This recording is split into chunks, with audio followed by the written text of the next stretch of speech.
Hi, my name's Nick Henderson, and this is the first half of Speak the Speech from Hamlet. Speak the speech, I pray you, as I pronounced it to you, trippingly off the tongue. But if you mouthed it, as many of your players do, I would as lief the town crier spoke my lines. No, do not saw the air with your hands too much, thus, but use all gently. For in the very torrent, tempest, and, as I may say, whirlwind of your passion, you must acquire and beget a temperance, to give it all smoothness. Oh, it offends me to the very soul to hear a robustious, periwig-pated fellow tear a passion to tatters, to very rags, to split the ears of the groundlings, who, for the most part, are capable of nothing but inexplicable dumb shows and loud noise. I would have such a man whipped for o'erdoing Tarmagant. It out Herod, Herod! Pray you, avoid it.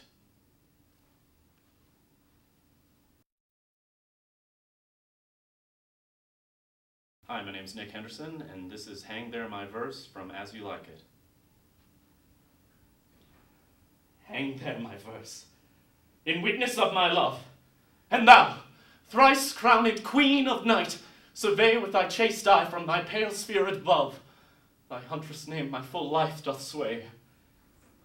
Oh, Rosalind, these trees shall be my books, and in their box I'll character, that every eye in this forest look shall see thy virtue witnessed everywhere.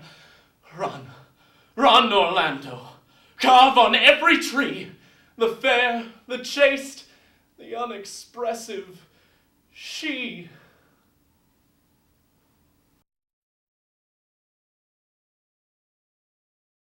I'm Nick Henderson, and this is Nay Then from Venus and Adonis. Nay then, you will fall again into your idle, overhandled theme. The kiss I gave is bestowed in vain, and all in vain. You strive against the stream, for by this black-faced night, desire's foul nurse. Your treatise makes me like you worse and worse. If love hath lent you 20,000 tongues, and every tongue more moving than your own, bewitching like the wanton mermaid songs, yet from mine ear the tempting tune is blown, for no, my heart stands armored in mine ear, and will not let a false sound enter there, lest the deceiving harmony should run into the quiet closure of my breast, and then my little heart were quite undone, in his bedchamber to be barred of rest. No, lady, no, my heart longs not to groan, but soundly sleeps, while now it sleeps alone. What have you urged that I cannot reprove? The path is smooth that leadeth on to danger. I hate not love, but your device in love that lends embracements unto every stranger. You do it for increase. Oh, strange excuse, when reason is the bawd to lust's abuse. Call it not love, for love to heaven is fled, since sweating lust on earth usurped his name, under whose simple semblance he hath fed upon fresh beauty, blotting it with blame, the which the hot tyrant stains and soon bereaves, as the caterpillars do the tender leaves. Love comforteth like sunshine after rain, but lust's effect is tempest after sun. Love's gentle spring doth always fresh remain. Lust's winter comes, ere summer hath begun. Love surfeits not.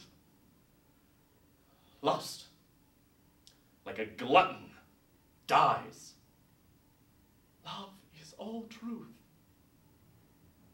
Lust, full of forged lies. More I could tell, but more I dare not say. The text is old, the orator too green. Therefore in sadness now I must away. My face is full of shame, my heart of teen, and mine ears, that to your wanton talk attended, do burn themselves for having so offended.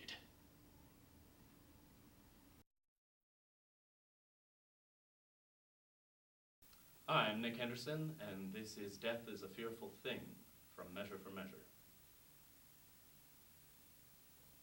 Oh, Isabel, death is a fearful thing. To die and go we know not where, to lie in cold obstruction and to rot, this sensible warm motion to become a needed clod, and the delighted spirit to bathe in fiery floods, or to reside in thrilling region of thick-ribbed ice, to be imprisoned in the viewless winds and blown with restless violence round about the pendant world, or to be worse than worst of those that lawless and incertain thought imagine howling. 'Tis too horrible. The weariest and most loathed worldly life that age, ache, penury, and imprisonment can lay on nature is a paradise to what we fear of death. Oh, sweet sister, let me live. What sin you do to save a brother's life, nature dispenses with the deed so far that it becomes a virtue.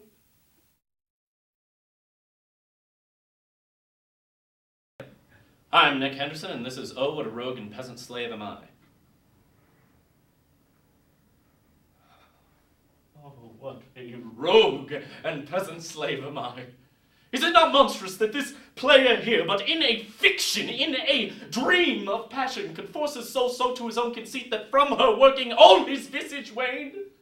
Tears in his eyes, destruction, insta aspect, a broken voice, and all his functions suiting with forms to his conceit, and all for nothing. For Hecuba! What's Hecuba to he, or he to Hecuba, that he should weep for her?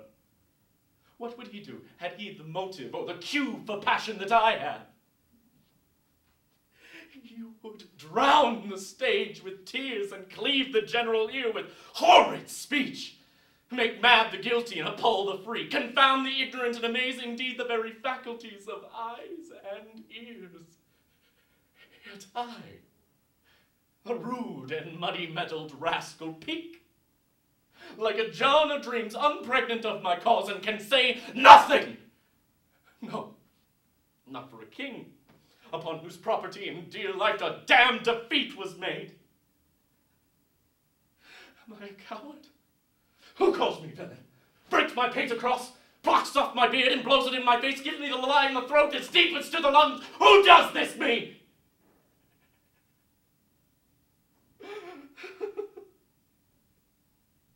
Swounds, I should take it, for it cannot be but I am pigeon-livered and lack gall to make oppression bitter. Or ere this, I should have fatted all the region's kites with this slave's awful body villain, remorseless, treacherous, lecherous, kindless villain. Oh, vengeance!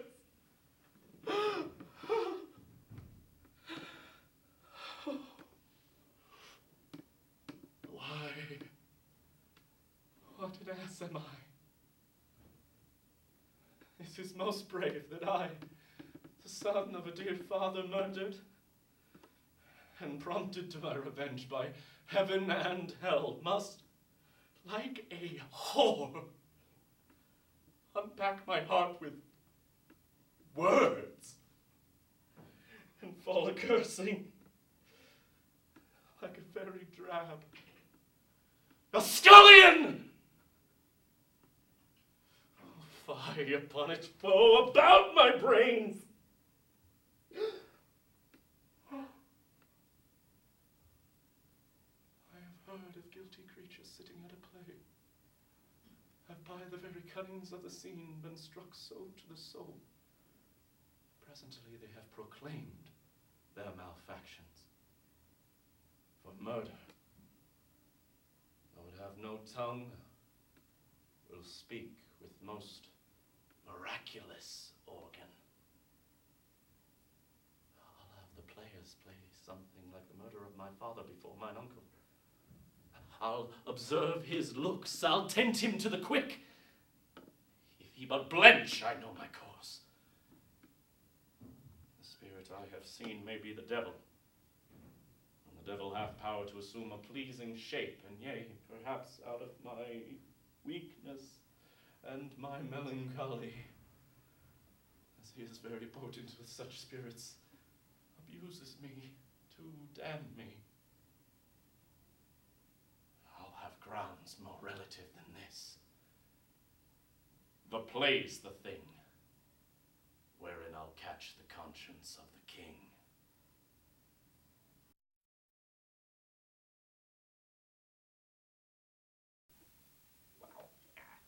Wow.